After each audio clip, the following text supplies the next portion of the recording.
Giving up is always going to be easier than continuing to fight. But within that moment, you have to find the strength to go on.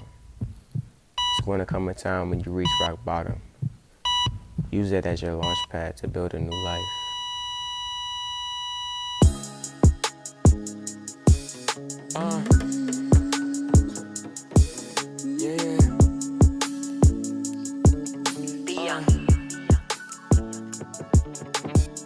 I never understood why, but the strongest soldiers always have the toughest battles. I guess you gotta prove yourself. Prove that you're worthy to receive your blessings before you get them, really. I never really understand why I was forced to go through what I went through. Like, even to this day, it still doesn't make sense why out of all the people I was chosen not to deal with this burden. But I don't know. It's just my destiny, I guess. For those who don't know, I'll give like a brief backstory. I don't want to go too in deep because it's still kind of fresh. But last year, around 2019, like days before my 19th birthday, honestly, like the day before my 19th birthday, I was told that I had cancer, man. And the type of cancer is a rare form of osteosarcoma, which is a bone cancer. And luckily enough for me, I was the only person at Johns Hopkins Medical Facility, the children's side, that had that type of cancer. So it was new for me, but it was also new for like the whole team. Like, we was all gonna go through that journey like together. And I had such a feeling of uncertainty, like thinking to myself, this couldn't be real. Like, I spent so much time praying, hoping that this was a bad dream and I would wake up pinching myself, just thinking this can't be my reality.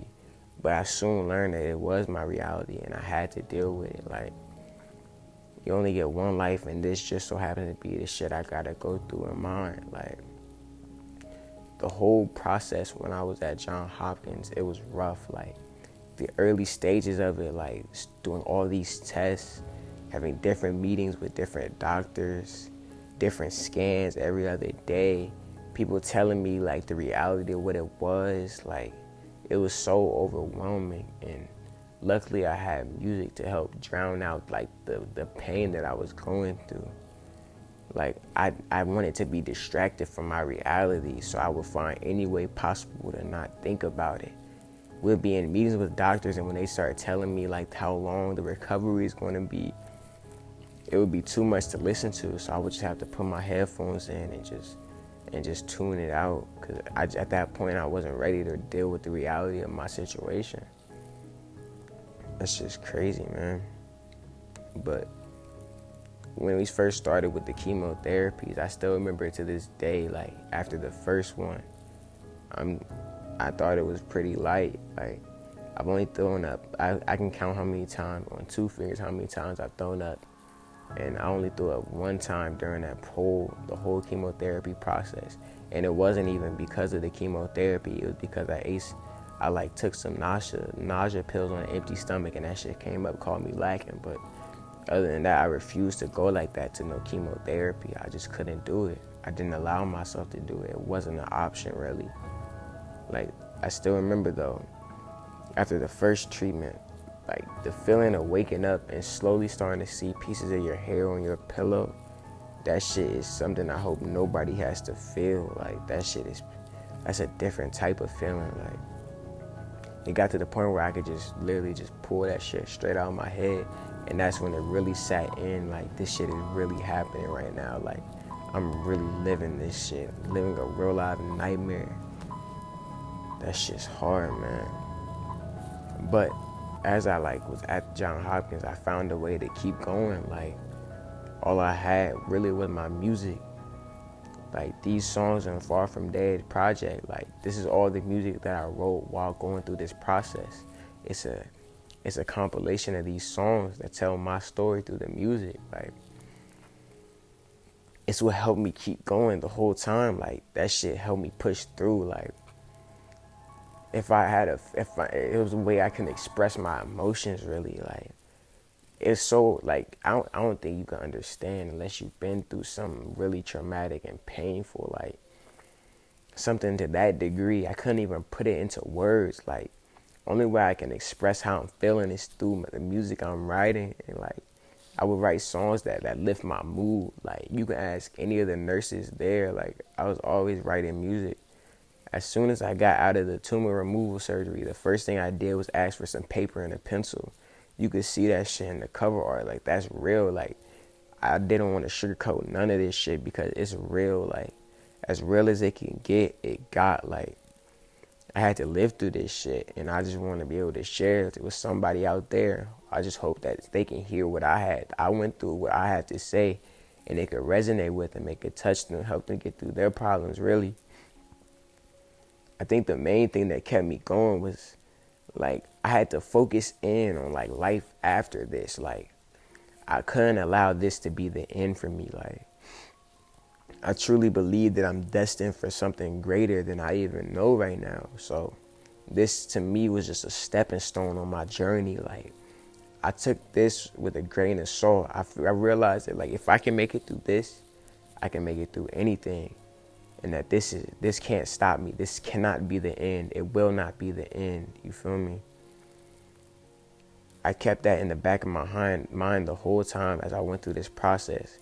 The thought of life after cancer kept me going. Like, that kept me motivated. Like, I could visualize myself in 3-5 years down the line, sell out in an arena or some shit. Like, I could visualize my brand being bigger than I could even imagine today. Like, I could see that shit. And that's what kept me pushing every day. It kept me motivated to get out of the bed, to do those laps so I can clear and go home. Kept me motivated to just learn new shit to keep my mind off of being in this hospital. Like, I'm so thankful for my friends who was there the whole time through the process, because if I didn't have them in the music, bro, I wouldn't have made it most likely. As I was going through this shit, I realized one thing. It has to get worse before it can ever get better. Like, every time during this process that I reached a moment where I felt like it was over for me, like I didn't want to go on anymore, I will always be granted like different blessings. Like, something will happen, it'd be like a sign or something, like you gotta keep pushing. And every time I got one of those little signs, bro, I had to just kick it up another gear. Like, I had to, because I couldn't let this shit be done. Like, I realized that, like, when it gets like the worst it could possibly get, you can only go up from there. And I truly believe that, and that's really what like kept me going. Like, yo, what's up? It's your boy, CNT Just. I'm documenting this shit now, because I'm put this shit in my documentary once I start popping, you know what I'm saying? Right now, if you don't know, we in John Hopkins. Niggas battling some bullshit, weak ass cancer, whatever, you know what I'm saying? Got a nigga hooked up and shit. But look, this shit temporary. Cause once I'm back, nigga, I'm back. It's like, nah. Yeah, bro. Don't let shit stop you. Everything is temporary. It's all about how bad you want it. How bad do you want it?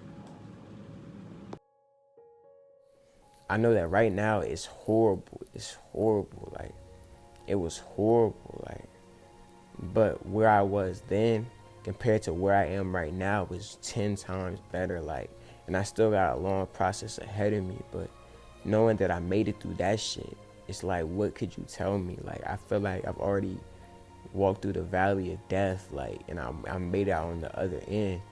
So anything to the future, anything in front of me, I feel like I earned that shit. I deserve everything that's coming to me, to be honest. That's how I feel about it.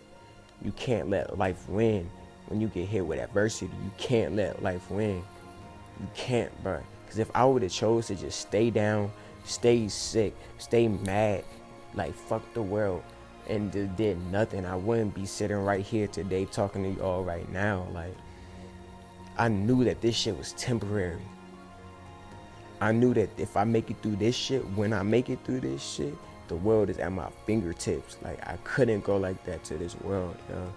And I kept that as motivation. Like, you have to, if you're going through anything hard, you gotta find your motivation. You gotta find something that makes you happy. Like, you can't, nothing will make you happy if you're not happy. Nothing will make you motivated if you're not motivated, my guy. Like, you gotta find your motivation. For me, my motivation was creating stuff. I was sitting in there. I learned how to do Adobe, like Photoshop, make designs. Like the hoodie I'm wearing today, I designed that shit while laying in bed. Like so much shit that I did for my dorm room that people don't even realize, because I never let me having cancer be a call for sympathy, because I didn't want that. I didn't need that. If you didn't care about me before I had it, I don't want you to only care because that's what I have. I don't want that. I don't need that. You can keep that fake love shit. I don't want that in my life, to be honest. Like, I do it. Like, I planned like a little concert from a hospital bed like a week before it happened, like on some last minute shit. I called it the link up.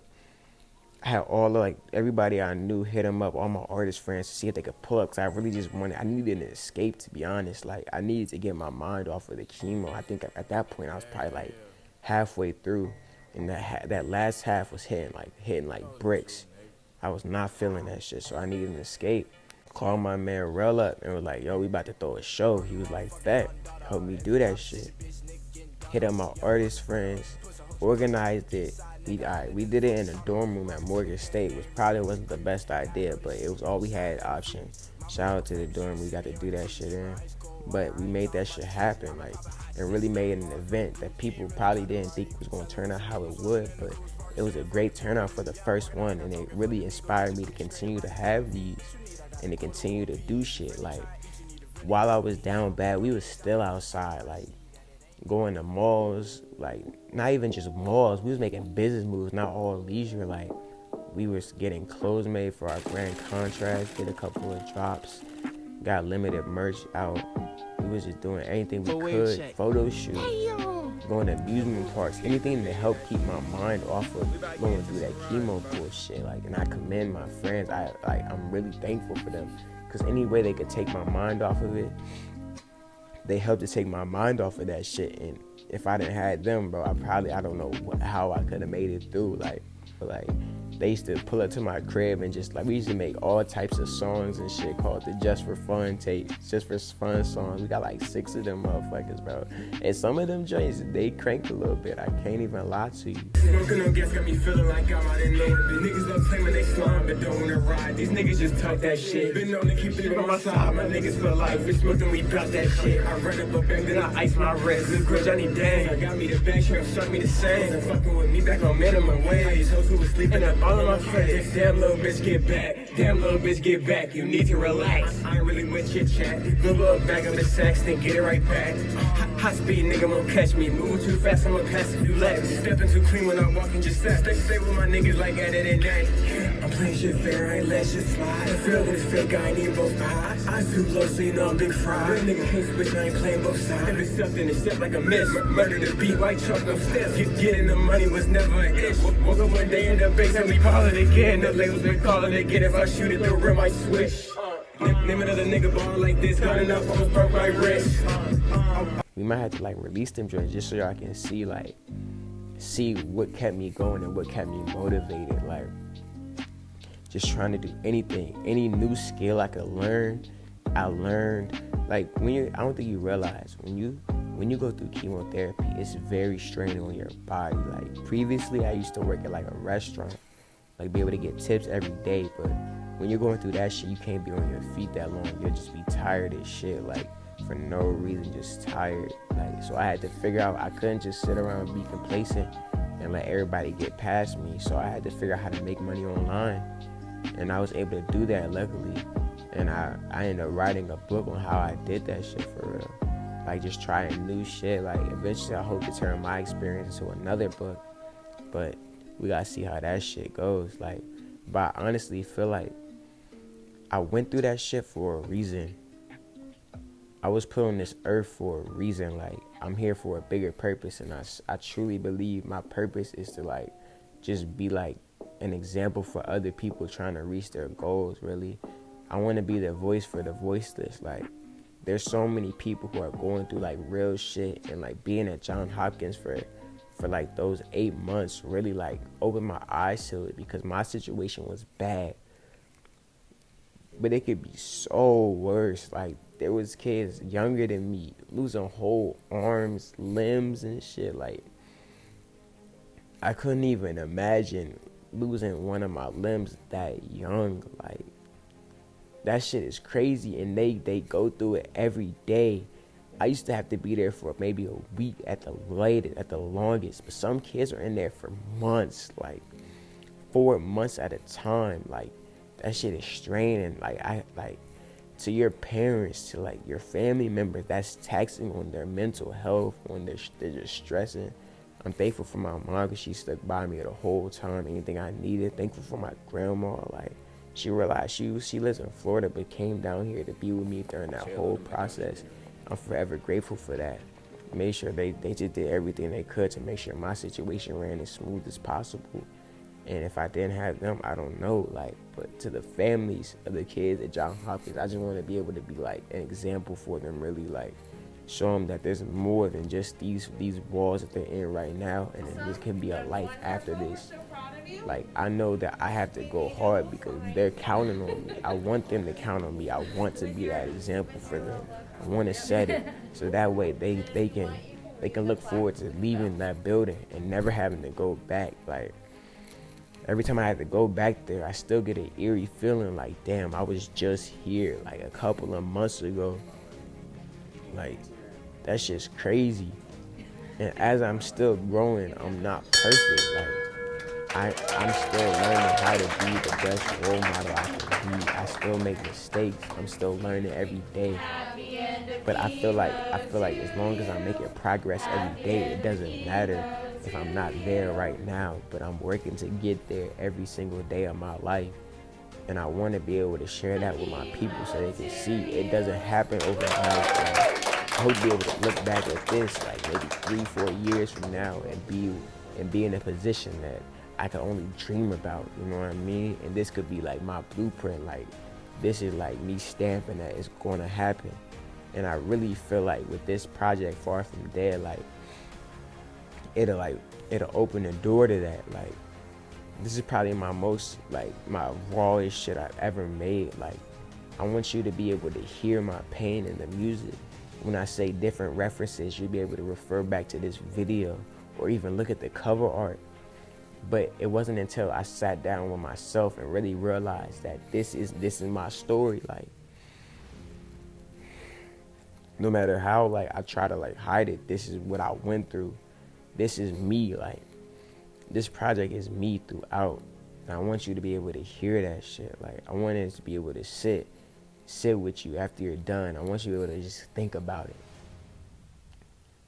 Cause these songs really help me get through it, and I just can't wait to like express it with the world. The songs came from a place in my life where I was at my darkest, and I'm looking forward to the new music I have after this, but I really need this one to hit. I just hope y'all appreciate it, really. And if I can just touch one person with it, if I can change one person's life, if I can heal one person, help one person get through the darkest time in their life, I succeeded. That's really all I want to do, is be able to help people. And I hope this project allows me to do that more often. But that's really all I got to say about it, really. Just when you hear it, just look at the cover while you listen to the music. It'll hit way differently. I want you to be able to feel what I felt and understand that there's way more life to live than right now. Even though it seems hard, it's not going to be hard forever. Eventually, it's going to get better. That's the way the universe works. It's going to get better. You just got to be able to stay down to that moment. This definitely is not the end of me. There's definitely going to be more classics in the future. I'm just ready to be able to get outside again and prove everything I've already known. Way more life to live. Far, far from dead. But if you don't know who I am, I'm CNT Just. My project drops August 7, 2020 on my birthday. And all I ask is that you give the music a chance. And if you listen deeper than the surface and actually listen to understand and feel my message. But other than that, I don't have anything else to say. This isn't the end of me. We're going to drop more stuff soon. So definitely stay tuned. We got some crazy stuff coming. But I'm out of here, man.